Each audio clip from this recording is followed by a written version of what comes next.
Hi everyone. Today I'm going to do a quick setup for Dungeons & Dragons Wrath of Ashardalon, and then we'll play a couple turns so you guys can kind of get the feeling of the game. What you first do to set up for the game is you go to the adventure book and you pick out adventure. Each adventure has different components and cards that you'll need. In this first adventure, it's going to tell you that you're going to need the tunnel exit tile, the start tile, and this villain, the Dragon Lord. Anyway, once you find the tunnel exit, it's going to tell you to place it in your tile deck. Make sure you shuffle this really well first. So shuffle this, then it's like it says to place it 6 tiles in. Like so. And that's how you make that tile deck, I guess is what you want to call it. Next, pick out your characters and place them adjacent to the stairs anywhere. Next, on your guy here, it tells you what to pick out in your deck. Each person has a deck of special abilities, and that kind of explains how you set that up. Next, once you got your abilities for each guy, you pick 1 treasure card per guy. So they each got their own treasure card. Next, make sure you shuffle your encounter cards, monster cards, treasure cards. Make sure you get your hit points. This is every time you hit a monster, you put one of those on there. Every time you get hit, put one of those on you. Make sure you have your sequences of play handy. This will help you. Very simple game. It really is. It seems like there's a lot going on. Look at there's a lot of writing, all that, but it's really simple. They put it together really well. Really easy to learn. Anyway, make sure you have the sequence of play, because it goes hero phase, exploration phase, villain phase. Anyway, so you got your monsters placed on the tile. You got your tile deck all squared away, and you are basically ready to start. It is that simple. So I'm going to play a couple turns. So we're going to start with this guy. So what you do, let me go over this really fast. This is going to be his armor. The AC is his armor. This is his hit points. That's your life. Speed is your movement. And if your hit points go to 0 or below, on your next turn you can use a healing surge. You can only do that twice. And when you use a healing surge, you only heal up half of your amount of your hit points. It's just 4. And if you don't have any left, then if you go down to 0, that's the end of the game. You guys lose. So, you got your guys. You're ready to go. So, movement speed. Sorry, that's where I was at. Mine is 6. So, I can move this guy 6 spaces. Now, I can go diagonally. I can go anywhere that's adjacent to where I'm at. So, I'm going to just move 2. 1, 2. So, really quick, for hero phase it says I can move then attack and then move, or move 2 moves, or make 2 moves, sorry. In this case, beginning of the game, so all I can do is really move. So I'm going to move to adjacent, anytime you're in an adjacent spot, you can draw a tile. If I was here, and I didn't make it to an edge, I can't draw a tile, so I had to draw an encounter, those are really bad. Some are horrible. Sometimes, one of them actually in that deck is Wrath of Ashardalon Arrives. Which, who knows, that could be the first card, you never know. Anyway, so I'm going to move 2. I'm going to place it in the corner so I can go this way or that way. So, the hero phase is your attacking and moving, which all I can do is move. So I moved. Next is the exploration phase. So I'm done with the hero phase. Now it's the exploration phase. So exploration phase. Now it says draw a tile. So you draw a tile and you place it wherever the arrow is facing, like that.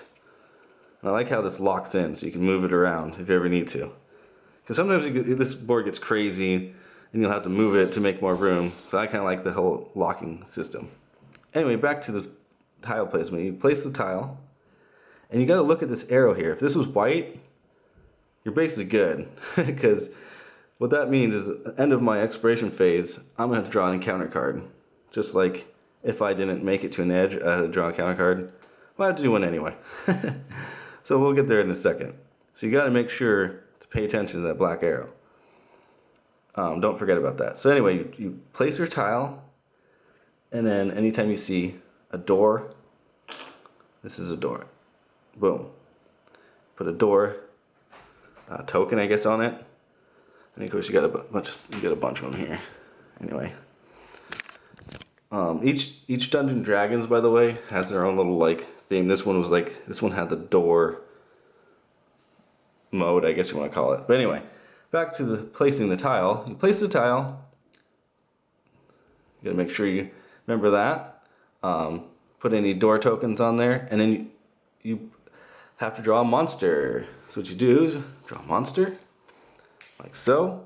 You place it on the guy which is drawing, and then you place it on the burnt mark, which is, this is the cultist. So you went over these guys are actually pretty cool looking characters. Anyway, you go in there and find the matching character, monster, and you place it on the burnt spot like that. So I am done exploring. So that was my exploration phase. Explored that tile, placed a monster, put a door on there, and now I go to the villain phase. Now it goes back to the black arrow I was talking about. If you have drawn a black arrow, you get to draw an encounter card, these are so fun. This one says, attack each hero on the active hero's tile. And we get 3 damage. A miss is just 1. So either I'm gonna get hit no matter what, it looks like. So what you do is you go, who else is on my tile? This is the divide. So just me. So I'm just gonna get hit for this one. So what you do to see if you get hit is you roll this die, 14, add the 6, that's 20, and to know if you got hit, you go to your character here, and if it's 14 or higher, you get hit. So if he would have rolled just a 14 let's just say if you didn't have, so if you just rolled a 14, you'd still get hit. But he rolled a 20, so I'm gonna get hit. So guess what the damage is? 3. So I'm already 3 in. Jeez. 1, 2, 3. Right off the bat. Explosion. Bam. Ouchie. If he would have missed, I still would have get hit by 1. So anyway, see, as long as if it's equal or higher than your armor, then you get hit, or whatever the damage is. So you discard that. So next, it's not all over. These get activated now. Every monster gets activated on your character. So he says, if the cultist is within 1 tile of the hero, it moves adjacent to the closest hero and attacks. It's poison dagger. So guess what? He is close. So he's gonna move there, and he's gonna attack. Which you roll this. You take whatever this is, a 2. That was a 2. Well, I'm gonna say it's a 2. I can't remember. I'm looking through the little video here. Anyway, you take the 2, and you add the 6. That's 8, and then you go down to here. My armor is greater than that, so I don't get hit. Now, if I would have got hit, I would have got a damage and then poisoned. So that's basically the end of that turn. So I'm gonna do one more turn so you can kind of get the feel of this game. And also there is all these special abilities. Like I said, I can get more detailed in there, but not really going to. They're pretty self-explanatory when you read them. It's not that hard. It just says, like this one just says, I can hit 4 different monsters. So that's kind of cool. I mean, there's all these little special abilities you can do, or you can just do your normal attacks. These are your normal attacks. Anyway, back to this guy's turn. I'm gonna do one more turn. So, again, use your card. We're at hero phase. It says move and attack. So, go over here. I'm gonna move. My movement is 6. 1, 2, 3, 4, 5, and then I'm going to attack with which my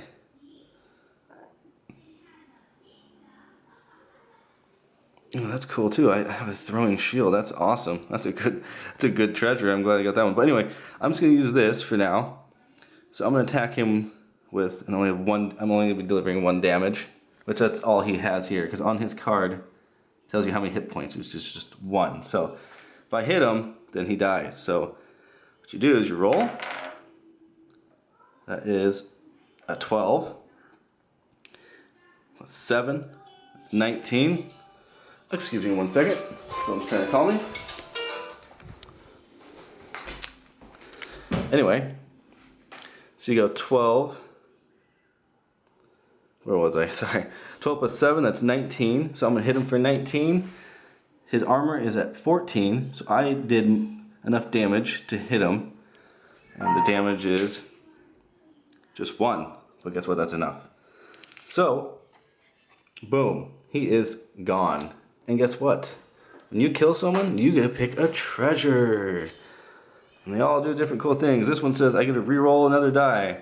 So for instance, let's say if I rolled, so say I rolled a 2, and I got a 9. That wasn't enough. I can use this card.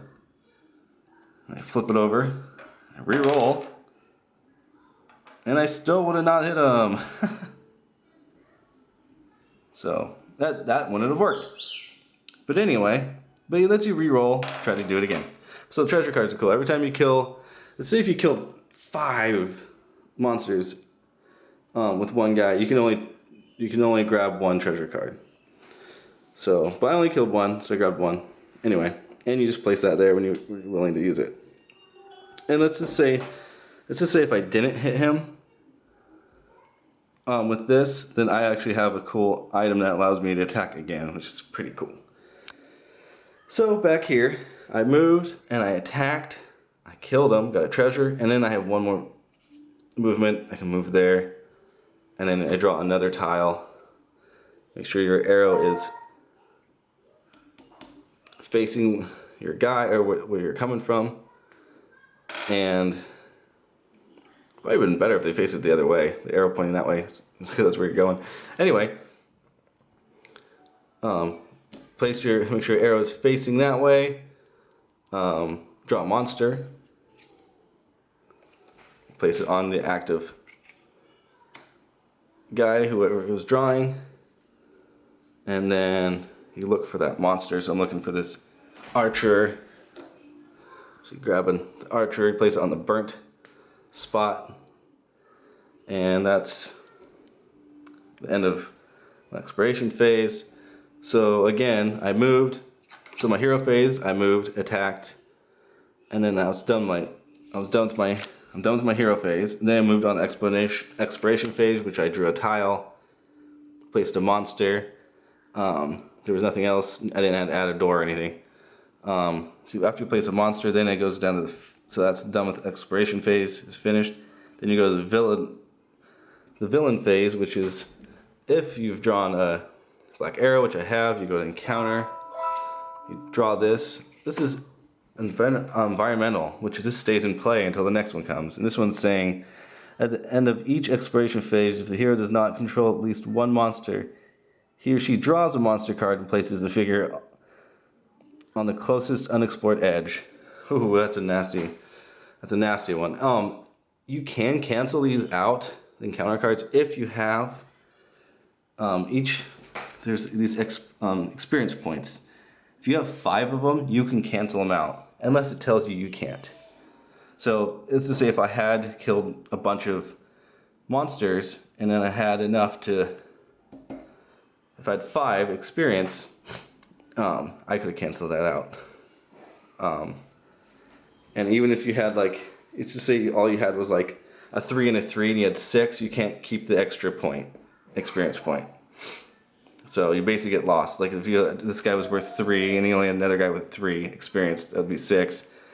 You just basically get unlucky with you basically lose the extra point. Anyway, so there's that, and then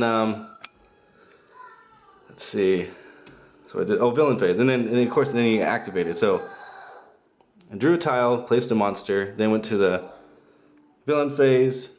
I got my encounter card, played there. So that's done, and then now the monsters are activated. So you go to him, and he says, if the orc archer is adjacent to a hero, it attacks hero with a punch. If the orc archer is within 2 tiles of a hero, it attacks with the closest hero with an arrow. Otherwise, the orc archer, you guys. The orc archer moves 1 tile toward the closest hero. But in this case, he's not adjacent, because adjacent would be that. He's actually 1 tile. He's within the 2 tiles, so he's going to be attacking with the arrow. Because if he was adjacent, he'd be punching me, but he is not adjacent, so he is attacking with arrow. So we're doing this right here, the bottom one. Zoom in a little bit so you can see it. So punch, I would have been dealing with this, but I'm doing with arrow, which is gnarly because even if you miss, he hits me with 1. So again, you roll the die. 5 plus 6 is 11. And then you look here, I have 14, so he doesn't hit me. But little writing down here says I still get damage for 1 damage. That's a little writing, that's what that says. It says miss, 1 damage. So I still get a damage. So you go over here, token, place on your guy. I got hit by 1. So anyway, that's the end. That's the end of my turn. So again, you just keep on going, explore the. So what you're doing is you're exploring, trying to get down to your. So you keep on exploring, explore until you find the tunnel. And then once this is placed, that guy comes out. You beat him. Then everyone lands on this tile. You win. So basically, that's the gist of the game. Hopefully, I explained enough for you guys to like the game. Anyway, if you guys have any more questions, you guys let me know. I could make another video on more how to play. So anyway, hope you guys enjoyed the video. Thanks for watching. Bye.